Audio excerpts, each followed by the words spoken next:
जय हिंद साथी, मैं ऋषभ सर आपके संघर्षों का साथी एक बार फिर से आप सभी का YouTube चैनल पे स्वागत करता हूं।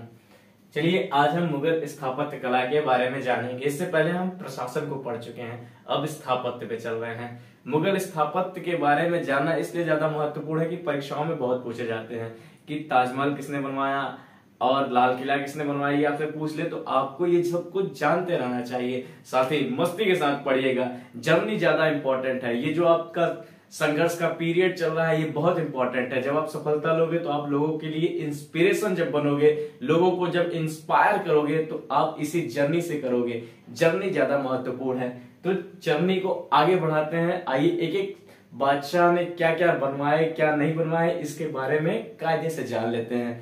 चलिए मुगल स्थापत्य के बारे में थोड़ा ऐसे भी बात समझ लेते हैं। मुगल स्थापत्य शैली बहुत ही नियोजित शैली है, बहुत ही प्लान्ड वे में बनाई गई शैली थी। उसमें क्या क्या खास बात थी? पहली बात, उसमें चार बाग शैली सजावट के लिए प्रयोग की जाती थी। चार बाग शैली में जैसे फूल पत्ते फुहारे ये सब का प्रयोग किया जाता था सजावट के लिए।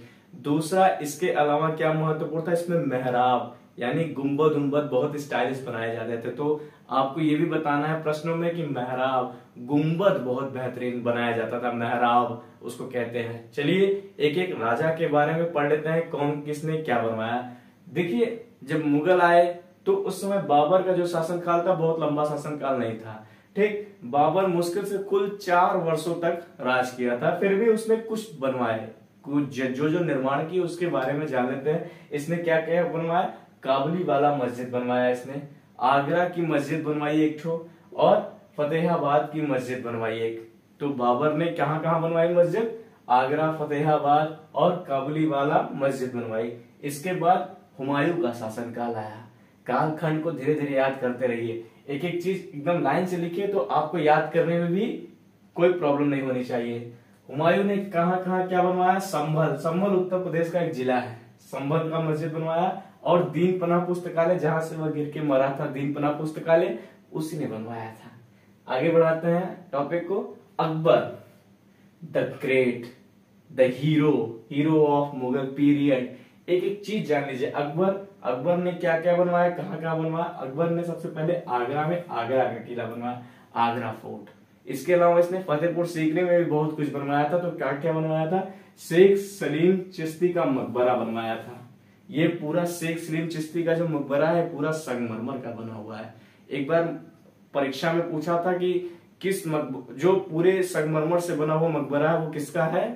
इन्हीं का है, शेख सलीम चिश्ती का। किसने बनवाया? अकबर ने बनवाया। ठीक, इसके अलावा इसने फतेहपुर में क्या क्या बनवाया?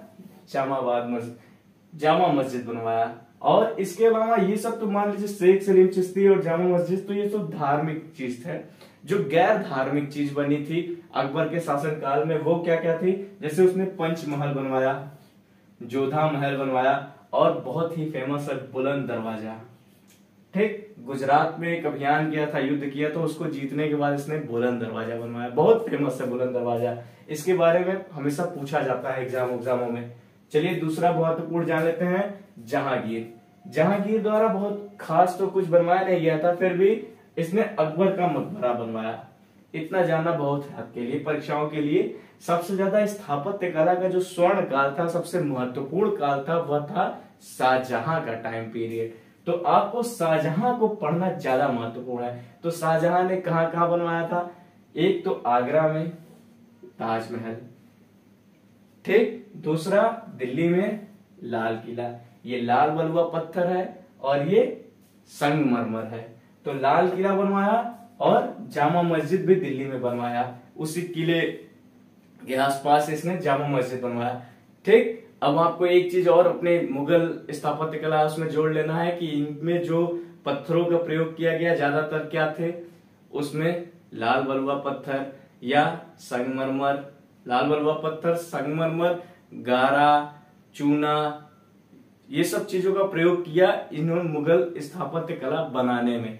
इसके अलावा सजावट के लिए कीमती धातु, कीमती पत्थर, पूरी चार बाग शैली, इन सब का प्रयोग स्थापत्य कला में किया गया।